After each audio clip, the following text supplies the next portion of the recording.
Nakaupo si Jose sa tabi ng isang ina at ng kanyang anak. Nang sabay-sabay silang lumapit, hinawakan niya ang kamay ng bata sa kanyang kandungan. Nakita ni Pilaring ang eksenang ito at hindi mapigilan na humanga sa kanya. Mabilis talaga ang bilis ng reaksyon ng binata. Biglang huminto ang tren. Nawalan ang signal ang telepono. Nakapalibot ang fog at may ilang mga anino na gumagala sa labas ng bintana na nagdulot kay Jose na makaramdam ng hindi mapakali. Hindi niya pinansin ang paanyayang manatili sa lugar at nagpa siyang pumunta sa control room para malaman kung ano ang nangyayari. Matapos malaman ng babaeng empleyado na siya ay isang super tao, binago niya ang kanyang ugali at direktang inanyayahan siya at ang estudyante na nangunguna sa klase na umalis kaagad. Ngunit sa pagdating sa control room at pagpapakita ng kanilang slip ng pagpapatala at medalya, nakatanggap sila ng sunod-sunod na mga walang magawa na pagtingin mula sa lahat. Ayon sa opinyon ni Jose, lumabas sila kasama si Pilaring at isang empleyado ng tren na nagngangalang Timoteo upang malaman ang sitwasyon. Bago umalis, hindi niya nakalimutang sabihin sa mga tao sa tren na kung anumang mangyari, kung hindi sila, dapat hindi nila binubuksan ang pinto. Nagsimulang pumasok ang grupo sa fog. Sa pagkakita sa napakaingat na pag-ugali ni Jose, hindi na isipin ni empleyado Timoteo na isa lamang siyang estudyante sa ika-12 baitang. Ayon kay Timoteo, hindi masyadong nagugustuhan ng tren ang panahon tulad ng isang eroplano. Kung hindi nagkaroon ng problema sa linya, tiyak na hindi ito titigil. Labis pa ring naniniwala si Jose na ang insidenteng ito ay maaaring dahil lamang sa ilang maliliit na hayop. Ang babaeng empleyado na si Delia sa sandaling ito sa tren ay tulad ng nakaupo sa isang bunton ng kahoy. Biglang lumitaw ang isang babae sa labas ng bintanang salamin na tinitingnan siya. Payat ang kanyang katawan at pagod ang kanyang mukha. Sumugod si Delia sa tabi ng pinto, nagbabalak na buksan ito at hilahin siya papasok. Ngunit sa mahalagang sandaling ito, bigla niyang naalala ang sinabi ni Jose. "I lock ang pinto. Kung hindi kami iyon, hindi mo dapat buksan ang pinto. Dapat sabay kaming dalawa na tumawag para buksan ang pinto. Naiintindihan mo ba?" Biglang napuno ng malamig na pawis si Delia at binitawan ang kanyang kamay na humahawak sa pinto. Sa sandaling ito, isang pasahero sa tren ang nagdaan. Pagkakita niya sa figura sa labas ng bintana, nagsimula siyang magsalita at hinimok si Delia na buksan agad ang pinto. "Sinasabi ko, empleyado, naghintay na roon ng matagal ang mga tao. Malamang na natatakot sila. Bakit hindi mo hilahin ang mga tao papasok? Baka lumabas siya mula sa ibang pinto." Sa una ay nag-aalangan si Delia, ngunit sa huli ay ipinasya niyang ipaliwanag dahil sinabi ng super tao, hindi niya maiwasang pakinggan. Nang marinig ito ng pasahero, nagsimula siyang kumilos tulad ng isang gangster. Bagaman napakadeterminado ang ugali ni Delia, sinumpa pa rin niya siya na sakim na babae, hindi lamang siya nakialam at tinulak siya, ngunit nagbalak ding sumugod at buksan ang pinto. Hala, ulan ng kalamidad. Pagkabukas ng pinto, bago pa man malapit sa maganda, ang matabang lalaki ay pinagpala ng halimaw na makita ang orihinal nitong anyo. Sa sandaling iyon, ang mga galamay ay sumugod para mahigpit siyang pigilan. Naghihiga si Delia sa sahig, nakikita ang eksenang iyon.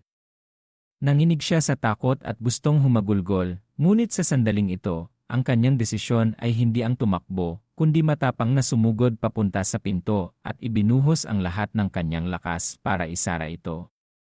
Ang anumang darating ay dapat na dumating. Hinila ng halimaw si Delia gamit ang isang bungkos ng mga galamay. Noong magtatangka na siyang humingi ng tulong, hinarangan ng isa pang galamay ang kanyang bibig at hindi nakagawa ng kahit anong ingay. Hindi umiyak si Delia pero natural na tumulo ang mga luha. Ang huling bagay na magagawa niya para sa lahat ay ang mahigpit ang pinto at subukang tapusin ang kanyang trabaho. Ganap na naitikom ang pinto. Masaya pa rin ang mga tao sa tren na hindi alam ang nakakatakot na nangyari. Natuklasan ng isa pang empleyado ang pagkawala ni Delia habang naglalakad-lakad sa tren. Sa paghahanap sa kanya, nakita niyang bukas ang pintuan no dalawa, bagaman nakasara. Matapos magmeryenda sa dalawang buhay, ginawa ng halimaw ang galamay at sayang, hindi niya nagawang kumain pa. Ang pinto, sa ikalawang bago nito, ay napigilang isara. Tungkol kay Jose, matapos niya itong suriin ng mabuti, napagtanto niya na ang napakalaking bakas ng paa na ito ay hindi sa isang normal na halimaw. Sa sandaling iyon, natanggap niya ang isang tawag mula sa commander na sila Kambini. Sa pagkakonekta sa kanya, halos gusto niyang sumigaw diretsyo sa telepono. Alam na si Jose ay nasa tren papuntang Nanduo, hindi alam nila Kambini kung ano ang mararamdaman. Inutusan lang niya siya at ang iba na kung magawa nilang simulan ang tren, dapat silang umalis kaagad. Patuloy na nagtanong si Jose sa kanya. Ano ba talaga ang problema? Ngunit palagi niyang sinasabi sa kanya na kung ayaw niyang pumasok muli sa ospital, mas mabuting magpaalam siya. Dahil sa pagkaunawa sa kalubhaan ng problema, agad na dumulas si Jose mula sa gilid ng bundok at sinabi sa dalawang natitira na maghanda na bumalik sa tren. Pagkakita sa kanya, sinimulan ni Timoteo ang kanyang panaghoy. Sisisihin niya si Jose sa pagiging sakim at tamad, kaya tumakas siya at iniwan silang mahirap na itulak ang mga bato sa labas ng riles. Isinaalang-alang ni Jose na binina siya pansamantala. Sa isang puso, hinikayat niya silang umalis ng mabilis. Sa una ay nag-atubili sina Pilaring at Timoteo, ngunit sa sandaling binanggit na mayroong isang malaking halimaw sa fog, masunurin silang sumunod sa kanyang mga yapak at umalis. Nagawa lamang tumakbo ng grupo sa 1-0 hakbang nang biglang humarang si empleyado Timoteo dahil sa isang bagay. Sa pagkadismaya ng kanyang mukha, naghanda na siyang ibuka ang kanyang bibig at isama ang mga ninuno niya. Pero mabilis na niyang tinikom ang kanyang bibig nang makita niyang isang tuyong bangkay na may nawawalang mata ang nasa ilalim ng kanyang paa. Nang marinig ang ingay, naghanda si Jose at Pilaring na lumingon para tingnan siya. Pero bigla na lamang, ilang galamay ang sumugod para umatake sa kanila. Mabilis na hinila ni Jose si Pilaring para umiwas sa gilid. Sa paglingon nila, sa harap nila sa sandaling ito ay ang halimaw na nagbihis bilang isang babae na may mahabang buhok tulad ni Medusa. Ang 3 kaluluwa at 7 espiritu ni Timoteo ay lumipad palayo. Yakap-yakap niya ang bangkay sa kanyang tabi, dahil sa kahit anong mangyari, hindi ito kasing nakakatakot tulad ng halimaw sa harap niya. Siya ay isang normal na tao lamang na malakas lang ang boses, kaya nag-teleport si Jose para humarang sa kanyang harapan at sinabing hahayaan siyang maghanap ng lugar para magtago. Si Pilaring ay isang matapang na babae, ngunit hindi pa sapat iyon. Sa pagharap sa halimaw na ito, ang kanyang sigasig ay maaaring maging hadlang anumang oras, kaya sinigawan din siya ni Jose na umatras. Hindi sumang-ayon si Pilaring. Sa huli, itinulak siya ng halimaw at bumagsak siya sa lupa. Tungkol kay Jose, sa sandaling ito ay kinulong din siya ng nakakatakot na galamay nito. Sa una ay mukhang medyo nagulat, ngunit agad siyang ngumiti ng may kahulugan. Sa wakas ay dumating na ang pagkakataon. Sinamantala na iniisip ng halimaw na nakain na siya nito at mahigpit na hinila ang galamay, sinimulan din ni Jose na paikutin ang kanyang pulso, sumugod para makipag-ugnayan dito sa pamamagitan ng suntok na nagngangalang Li Yu Fei Fist. Paliparin ng halimaw niya at sa malayo ng halos 10 metro si Pilaring. Nang makita ang lakas na yon, napawisan din siya. Sa sakit ay umikot at sinakmal ng halimaw ang kanyang katawan. Ngunit pagkatapos ng wala pang 1 segundo, inalis nito ang kanyang hindi komportable na ekspresyon, dahan-dahang bumangon, at may pula na katulad ng dugo na kumakalat sa mga galamay. Dahil sa hindi pagtrato sa kanyang sariling bakuran, ang halimaw ay opisyal na nabaliw. Sa pagkakataong ito, sabay-sabay niyang inilipat ang kanyang mga galamay at sumugod. Mabilis na tumugon si Jose. Ang bilis niya ng paghampas noong panahong iyon ay hindi magawa ni Pilaring sa likuran na bilangin kung gaano karaming suntok ang ginawa niya dito. Habang sumusuntok si Jose, mas gumagaling siya. Nagniningning ang kanyang 2 mata na parang laser.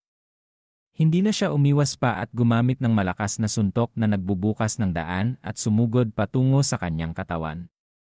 Sinuntok ng halimaw at dinurog ang katawan nito. Napunit ang balat at nagpakita ng ibang katawan sa ilalim nito. Nagulat si Jose sa puntong napalaki ang kanyang mga mata. Hindi niya inaasahan na maaaring lunukin ng bastard na ito ang katawan ng empleyadong si Delia. Hinila niya ito at nakita na ang kanyang katawan ay punong-puno ng likido, tulad ng kalagayan ng isang taong nalunod.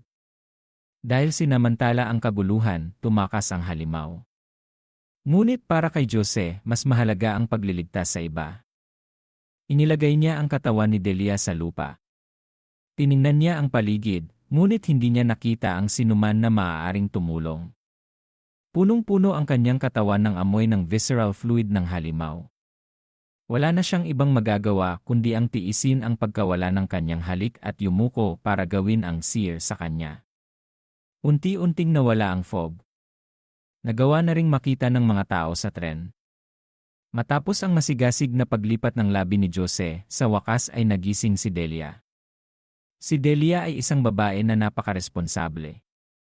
Ang unang bagay na ikinababahala niya matapos mabawi ang kanyang buhay ay kung naging maayos ba ang lahat. Noong panahong iyon, matapang niyang isinara ang pinto para sa lahat. Dinala ni na Jose at ng iba si Delia sa tren. Isinara at ikinandado ang lahat ng pintuan. Nagsimulang tumakbo ang tren sa pamamagitan ng fog nang hindi naglakas loob na huminto. Sa sandaling iyon, sa Xiaobay Village, sa ilalim ng fog, tahimik na naglalakad sa pagitan ng tahimik na mga bahay ang isang lalaki. Siya ay si Lambino mula sa organisasyon ng pamahalaan. Natuklasan na nila isang buwan na ang nakalipas na mayroong isang malaking kometa na nahulog sa labas ng lungsod ng Nanduo. Sa simula ay hindi nila natuklasan ang anumang kakaibang pangyayari sa paligid ng hukay ng pagkahulog ng kometa, ngunit ang industrial park kamakailan ay patuloy na nakakaranas ng mga kakaibang bagay. Isipin na ito ay isang sakuna. Ang hindi pa nila natutuklasan sa gobyerno ay pinaplanong pangalanan itong fog. Kung saan lumitaw ang nebulous, dadalhin nito ang maraming kakaibang halimaw para lumitaw sa loob. Ang kailangan lang gawin ay ang mamatay ang fog at sasingawin din ang mga halimaw dito nang wala ng bakas. Ayon sa mga taong naligaw noon, mayroon ding mga monster ng antas ng hari sa loob nito at isang malaking halimaw. Siya ang dilaw na sentipede na nawala sa research center sa loob ng 6 na buwan. Tiningnan ni Lambino ang larawan na ipinadala ni Lakambini. Ito ba ang maliit na insekto? Sobrang laki. Ngunit ang higanteng sentipede na ito ay hindi talaga isang nilalang sa labas ng mundo na nagmula sa nebulous. Ito ay isang buhay na saksi, kaya kung maaari nilang maaresto, maaaring hukay nila ang ilang pahiwatig. Huwag kang mag-alala, ibabalik kita. Pagkatapos niyang matapos magsalita, nakita ni Lambino ang isang eksena na kanyang naisip at natatakot ding sabihin ang pangungusap na ito ng masyadong maaga. Isang maliit na sentipede na napakalakas na may madugong ngipin at dose-dosenang mga paa na kasing talim ng kutsilyo ang lumitaw sa kanyang harapan. Baluktot ang mukha ni Lambino. Ang unang reaksyon ay ang mahigpit na hawakan ang kanyang mahabang espada sa ambulansya. Sa sandaling ito, kasama ng mga empleyado ng medical si Jose para dalhin si Delia sa ospital. Kahit na ang mga tao sa paligid ay labis siyang pinupuri, ipinaliwanag ni Jose na sinusundan niya lang ang halimaw. Ang taong talagang nagligtas sa kanila ay ang flight attendant na si Delia. Kahit na hindi siya isang super tao, ang kanyang katapangan ay tiyak na mas mataas kaysa sa maraming iba pang super tao. Matapos na mag-ayos ng lahat, umalis din si Jose sa ospital. Sa kanyang puso, nagtataka siya kung mayroon ba siyang kaugnayan sa ospital. Bakit palaging may mga kaso ng pagtaka sa kamatayan sa tuwing pumupunta siya rito? Sa sandaling ito, tumawag bigla ang isang hindi pamilyar na numero sa kanyang telepono. Nang marinig niya ang boses mula sa kabilang dulo ng linya, agad na namula at nabigla si Jose. Sa kabilang dulo ng linya ay ang crush niya, si Pilaring na nangunguna sa klase. Si Pilaring ay karapat-dapat sa pagiging nangunguna sa klase. Ito ay simple lang na maglakad sa kalsada at dapat balingan siya ng kahit sino. Ang mga kalalakihan na dumaan sa kanya ay nagpakita ng mga puso sa kanilang mga mata.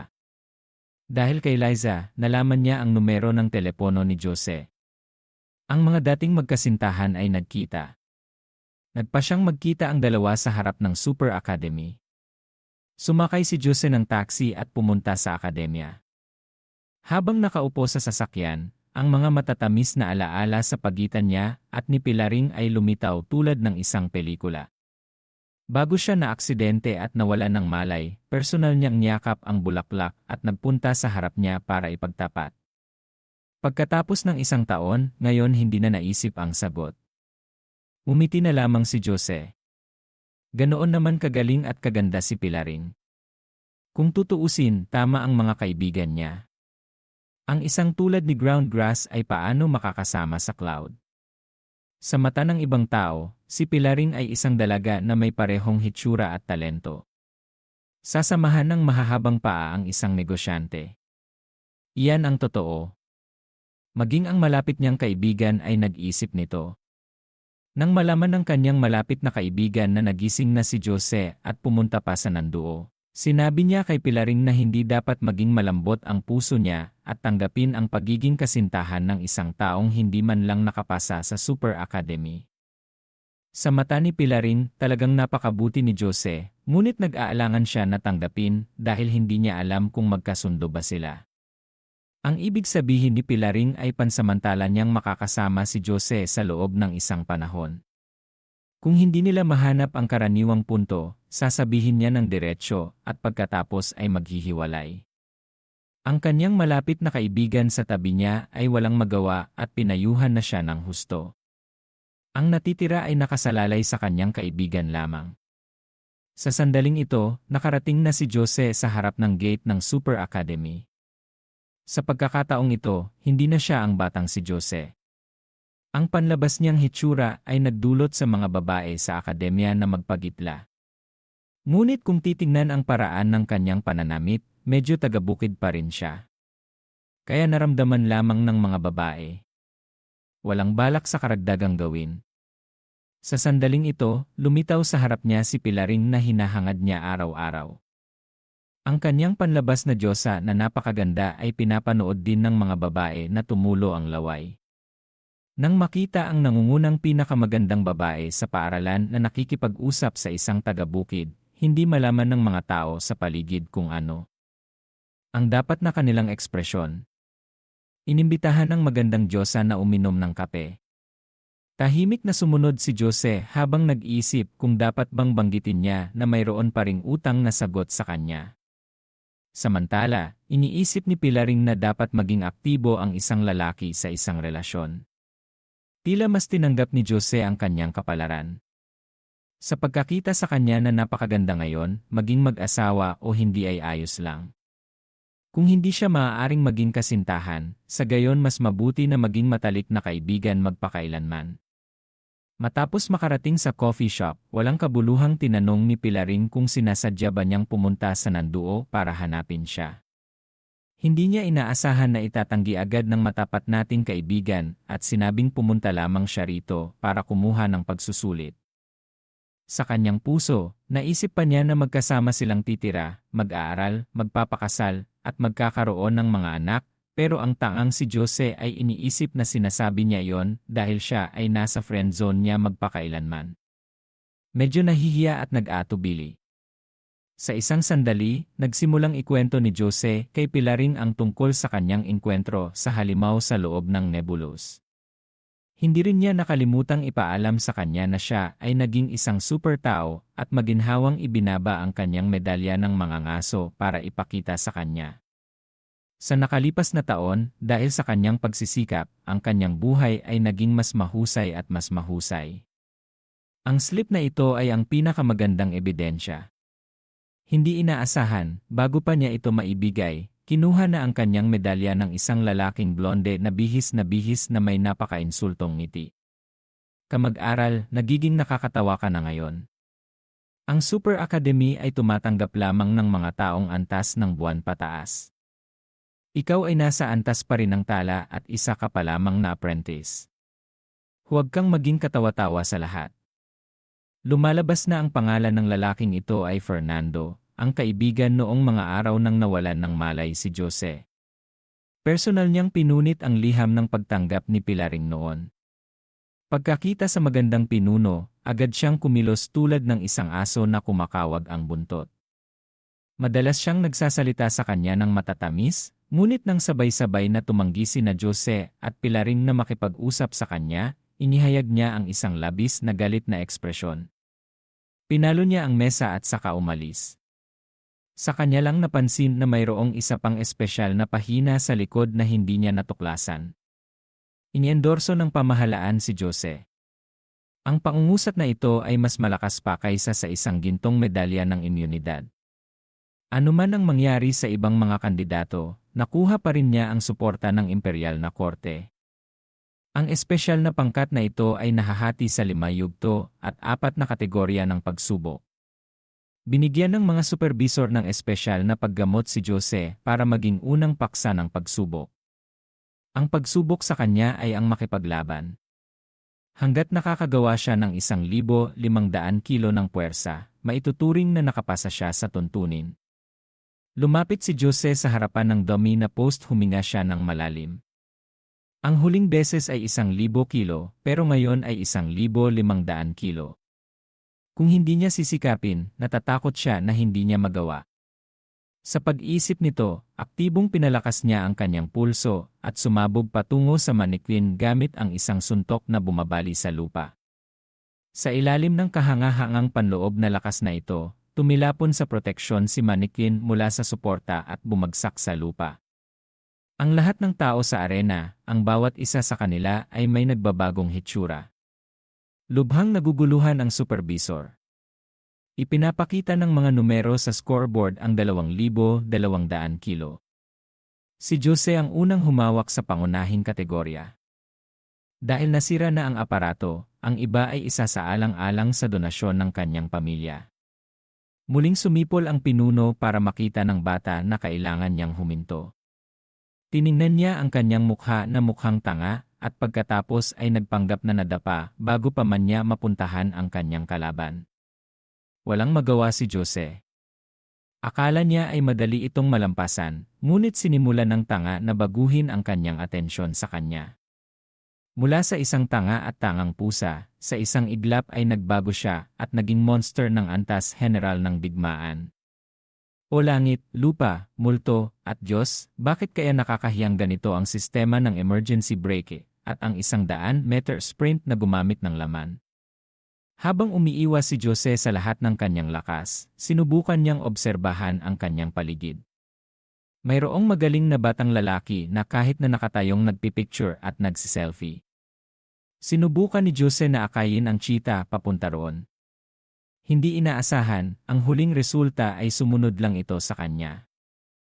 Sakim at baliw sa kanya ang tangang hayop na ito. Mayroon bang sirop sa akin? Kung gayon gusto niyang habulin ako, kaya hahayaan ko itong makita ang tunay kong bilis. Hindi na sayang ang ilang buwan niyang pagsasanay. Sa wakas ay mayroon din siyang silbi. Isang senaryo ng cheetah na humahabol sa daga na tumatakbo. Sa paligid ng mga tao sa loob. Sa isang sandali, nakakita lang sila ng mga lilipad na alikabok at hindi nila makita ang kahit anong hitsura ng mga tao. Ang napakabilis na bilis ay hindi nangangahulugan na malakas din ang lakas, ngunit hindi iyon totoo kay Jose na may male lead aura. Makalipas ang 15 minuto, nagawa pa ring bumalik si Jose na may kaayusan. Makatakbo pa siya ng ilang daang beses. Ngunit hiningal na ang cheetah na humihinga ng parang aso at hindi mapigilan ang kanyang mga paa. Lalo siyang nagulat nang habulin siya ngayon ni Jose na determinadong agawin siya agad para hindi siya magkaroon ng kahit isang ngipin na kakainin ng sinigang. Matapos ang 15 minuto, umiyak pa rin ang may-ari habang tumatakbo at namamagitan. Maaaring alam ni Jose ang kaisipan ng mga taong taga-Eastern Laos na nagpapagalit sa mga aso, kaya hindi pa rin nawawala ang kanyang init. Bumagsak ang cheetah sa lupa. Nakapikit ang kanyang mga mata at dehydrate ang kanyang katawan. Siyempre, ginugol niya ang buong hapon sa paghahabol kay Jose at hinabol pa niya. Kaya ang ibang mga mag-aaral ay walang kaligtasan. Kaya naaprubahan ang lahat. Sa pagsaksi sa dalawang round, perpektong nakuha ni Jose ang score. Hindi talaga nagkaroon ng kahit isang munting pagbabago sa pag-isip ni supervisor. Lumalabas na bago ang pagsusulit na ito, nakatanggap na siya ng maraming suhol mula sa ibang magulang.